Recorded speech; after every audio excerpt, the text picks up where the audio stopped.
जैन साथियों, ध्यान देंगे। आज की क्लास के अंदर हम लोग क्लास 9th एनसीईआरटी बुक पे बात करेंगे, जिसमें क्लास 9th के कई सारे मैथ के टॉपिक को हम सॉल्व करा चुके थे, ठीक है। और जिसमें समीकरणों को भी सॉल्व कराए थे और संख्या पद्धति के प्रश्न बनाए थे, बहुपदों को भी बना चुके थे, ठीक है। अगला हम लोग को सीखना है कि जो रैखिक समीकरण आपके होते हैं उसका ग्राफीय निरूपण कैसे करते हैं, ये हम सीखेंगे। दो चर पद वाले रैखिक समीकरणों का ग्राफीय निरूपण कैसे आपका होगा, ठीक है। ये क्लास आपका याद रखेंगे 9th के लिए। किस टॉपिक पे बात करें बाबू? दो चर पद वाले रैखिक समीकरण। दो चर पद वाले रैखिक समीकरण पे हम क्या कर रहे हैं, यहाँ पे बात कर रहे हैं। यानी कि इसमें दो चर पद आपके होंगे, उनके रैखिक समीकरणों पे हमें क्या करना है, बात करना है, ठीक है ना। चलिए ध्यान देंगे। तो दो चर पद वाले रैखिक समीकरण कैसे आपके बनेंगे, इस पर हमें क्या करना है, ध्यान रखना है, ठीक। कैसे उसको हम बनाते हैं, चलिए गौर करेंगे। यहाँ से ये क्लास 9th के लिए ध्यान दीजिएगा। और इसके अंतर्गत हम सीखेंगे कि कोई आपका दो चर पर रैखिक समीकरण की पहचान कैसे करेंगे, कैसे आपका होगा, समझेंगे ध्यान से। क्लास 9th के बच्चों और 10th दोनों क्लास में आपका दो चर पर रैखिक समीकरण का निरूपण करने के लिए आता है, ध्यान दीजिए। सबसे पहले हम बात करते हैं क्या, यहाँ पे चर पद ऐसे होते हैं जिनका मान हमेशा बदलता रहता है, जैसे x y z और सब जितने भी अल्फ़ाबेट आपके होंगे A to Z हम कह सकते हैं, वो सब के सब आपके चर पद हैं। कुछ और भी सिंबल आपके आ जाएंगे और जितने भी आपके अंक हैं याद रखिएगा, वो सब के सब अचर पद आपके कहलाते हैं। क्या कहलाते हैं? अचर पदों के रूप में उनको हम लोग जानते हैं, ठीक है ना। गौर करेंगे यहाँ से 1 2 3 4 5 6 7 इस प्रकार के जितने भी नंबर आपके मिलेंगे, याद रखिएगा वो कैसे नंबर आपके होंगे, तो अचर पद आपके कहलाते हैं, ठीक। तो इनके अंदर समीकरण बनेगा आपका दोनों को मिलाकर के, चर और अचर पदों को मिलाकर के समीकरण क्या होंगे, बनेंगे। चर पद कितने शामिल होंगे? दो चर पद आपके शामिल होंगे और दोनों चर पद का प्रयोग करके हम क्या करते हैं, समीकरणों का निर्माण करते हैं, ठीक है। देखो ध्यान से यहाँ पे कैसे आपका बनेगा। जैसे हमने चर पद लिया x, एक और चर पद लिया y, इसके बीच में प्लस माइनस लेंगे और इक्वल टू यहाँ से क्या हो गया 4, तो यह एक आपका समीकरण बन गया। और एक ऐसा समीकरण आपका कहलाएगा जिसमें देख रहे हैं कि x और y चर पदों की संख्या आपका 2 है, तो दो चर पद वाले रैखिक समीकरण कहलाएंगे, ठीक है। इन्हें दो चर पद वाला हम क्या कहेंगे, रैखिक समीकरण के नाम से जानेंगे। जैसे आपका देखिए x + y = 4 दिया गया है। आगे यहाँ से बढ़ेंगे, आपका देखेंगे 3x प्लस यहाँ से 4y इक्वल टू कितना होगा 10। ये हमारा दो चर पद रैखिक समीकरण है, देखिए, ठीक है। यहाँ पे चिन्ह आपका बदल सकता है, अपान के रूप में नंबर हो सकते हैं, याद रखिएगा, उससे घबराने की जरूरत नहीं है, याद रखेंगे। यहाँ पे आपका 12 या फिर ये कभी कभी 3x - 7y माइनस यहाँ से 15 = 0, ये हमारा समीकरण हो सकता है। तो ऐसे तमाम समीकरण आपके बनेंगे जिसमें दो चर पद आपके क्या हैं, शामिल हैं, ठीक है। तो दो चर पद वाले रैखिक समीकरणों की प्रक्रिया है, इसी प्रकार से आपको समीकरणों को हल करके बनाना है।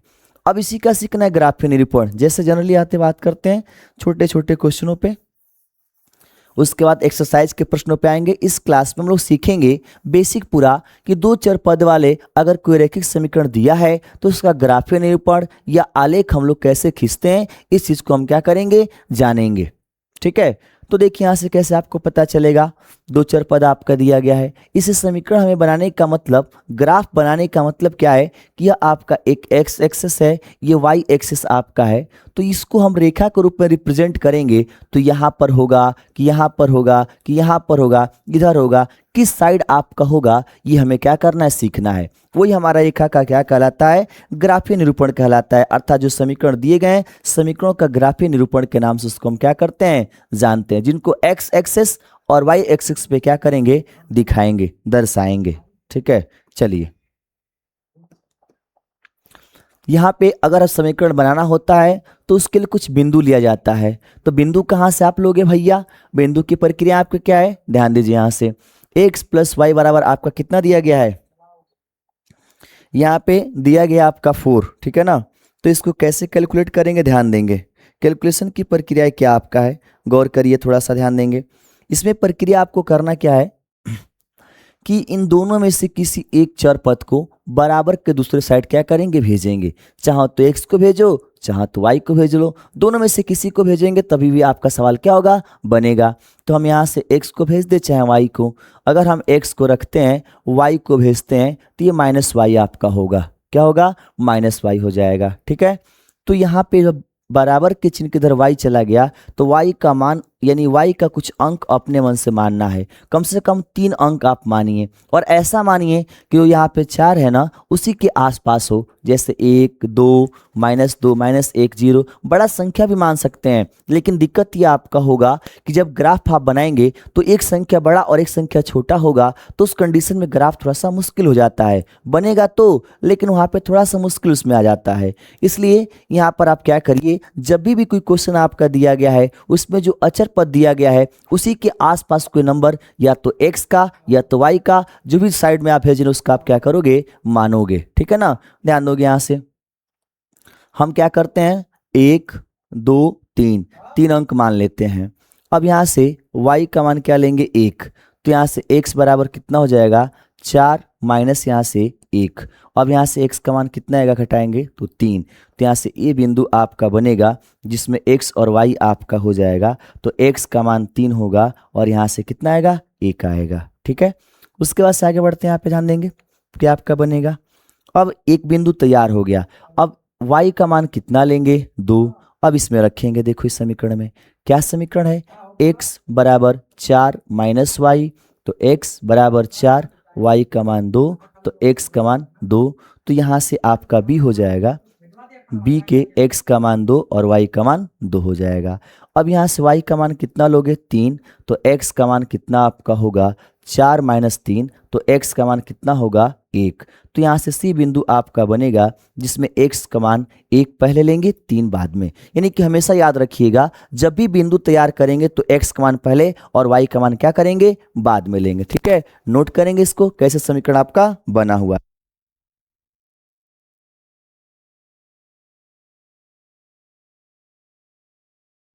देखेंगे यहाँ पे कैसे x और y का मान हमने निकाला और एक बिंदु के रूप में बना दिया, जिसमें बिंदु में पहला वाला हमेशा x का होगा और दूसरा वाला क्या होगा, y का होगा हमेशा।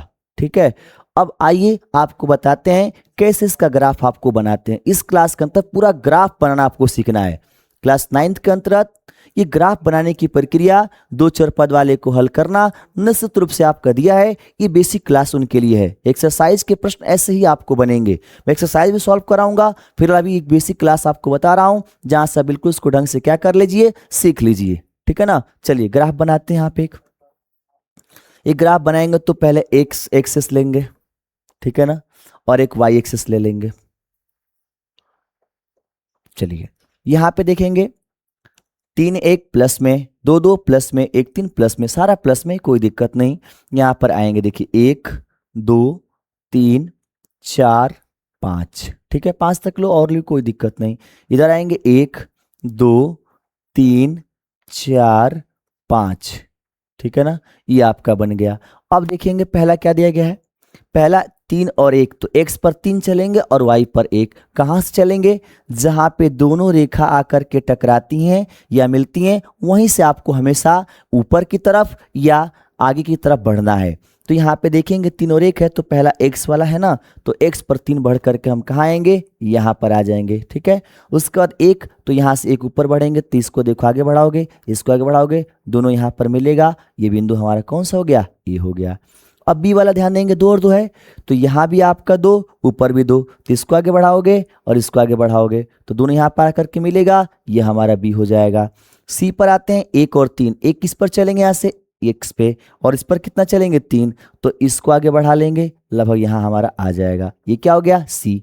तीनों बिंदु को दिखा दिए। अब अपने स्केल की सहायता से क्या करना है बाबू, इन तीनों बिंदु को पहले आपको मिला लेना है और मिलाकर के इसको नीचे तक और इसको ऊपर तक क्या करना है, बढ़ा देना है। यह रेखा जो आपका बनेगा, यह रेखा किसका है, किस समीकरण का है, तो x प्लस वाई बराबर 4 जो समीकरण था उसका यह रेखा आपका क्या हो गया, बन गया। इसे हम क्या कहेंगे, ग्राफीय निरूपण कहेंगे, या आलेख खींचना कहेंगे, या ज्यामितीय निरूपण भी इसको कहा जाता है। ठीक है ना।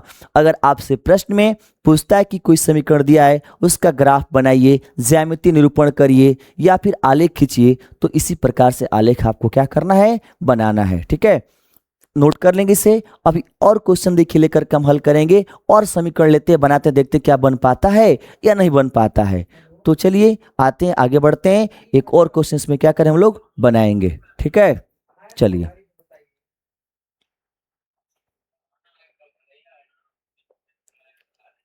बीच में और जानते हैं थोड़ा सा पारिवारिक मैटर वाला थोड़ा सा मामला है, तो दिन मीटिंग हो गई। अरे क्या बताओ वो कौन ये की आप भाई हमको कौन ये की। चलिए, 3x प्लस वाई बराबर 10, ये दूसरा समीकरण हम लिए हैं। तो यहाँ पे x के आगे अंक दिया है मेरे भाई, x के आगे दे सकता है, y के भी आगे दे सकता है, या x y दोनों के आगे दे सकता है अंक। कोई घबराने की जरूरत नहीं है, ध्यान से समझो, समझ में आएगा। इसकी 2 क्लासेस होंगी, दोनों क्लास को ध्यान से समझेंगे, आपको बनाने आएगा, कोई दिक्कत नहीं होगा। ठीक है, चलिए गौर करेंगे, यहां से ध्यान देंगे। देखिए कैसे आपका बनेगा, गौर करिए। इनमें से दोनों में से किसी एक को भेज दीजिए। यहाँ पे x के आगे अंक है, y के आगे अंक नहीं है, तो दोनों में से किसी एक को भेजना है, या तो x को या तो y को। याद रखिएगा एक बात हमारी, कि अगर x और y दोनों में अगर किसी एक में अंक हो, तो जिसमें अंक हो उसी को बराबर की इधर साइड भेजिए, जिसमें अंक ना हो उसको रहने दीजिए, कोई दिक्कत नहीं है। सवाल में बनाना, कैलकुलेशन करना आपके लिए आसान रहेगा। तो यहाँ पे ध्यान दो, ये 3x देख रहे हैं ना, इसी को भेजेंगे तो y इक्वल टू 10 माइनस कितना आपका होगा, 3x हो जाएगा।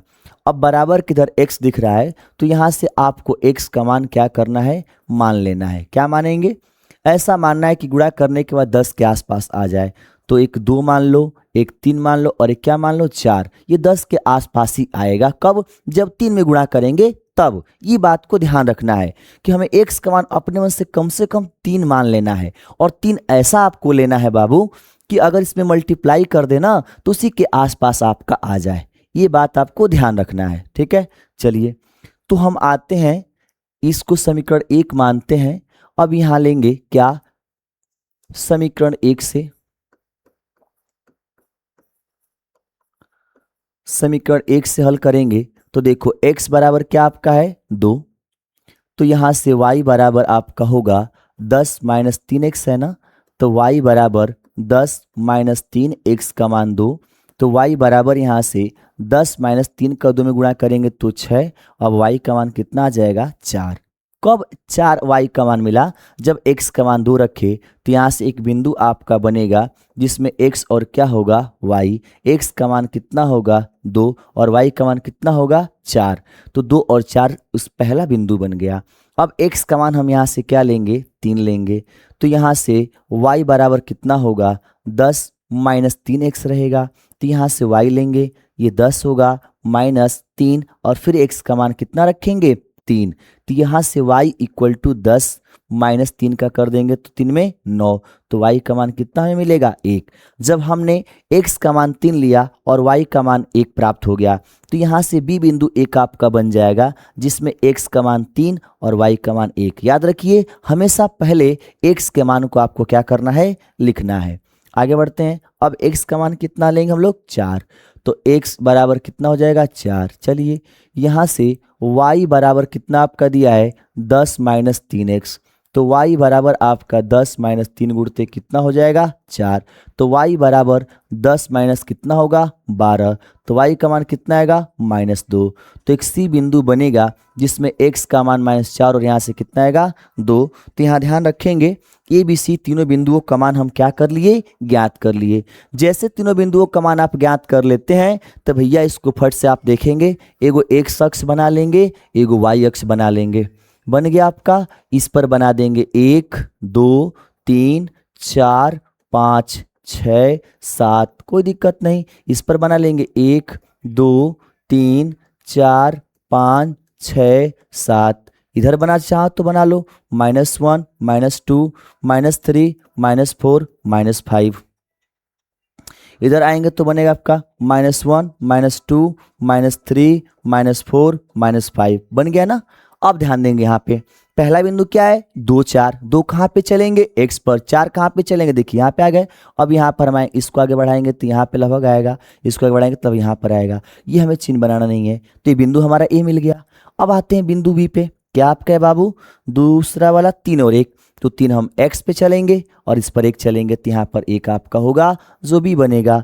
और उसके बाद तीसरा बिंदु देखेंगे 4 और 2 है, तो x पर कितना बढ़ेंगे 4, ये 4 हो गया और ये 2, तो इसको आगे बढ़ाएंगे तो यहाँ पर आपका आएगा c बिंदु बनेगा। अब तीनों बिंदु को आपको स्केल से क्या करना है, मिला लेना है, मिला करके आगे तक बढ़ा देना है। ये जो रेखा आपका बनेगा वही हमारा क्या होगा 3x + y = 10। यह रेखा का क्या बन गया, समीकरण, ग्राफीय निरूपण। तो इसी तरह से आपको क्या करना है, ग्राफीय निरूपण करना है। ठीक है मेरे बाबू, तो ध्यान रखेंगे क्लास 9th के प्यारे विद्यार्थियों, ये आपके लिए रहा और ये चौथे तीसरे दोनों लेसन के अंतर्गत आपको दिया है जिसमें ग्राफीय निरूपण करना है। तो आप इसी बेसिस पे क्वेश्चन एक्सरसाइज के जो भी हैं उनको सॉल्व करेंगे। फिर अगले क्लास में मैं एक्सरसाइज के प्रश्नों को क्या कराऊंगा, हल कराऊंगा। तब तक आप इनको रिविजन करेंगे और एक्सरसाइज के प्रश्नों को सॉल्व करेंगे। जय हिंद साथियों।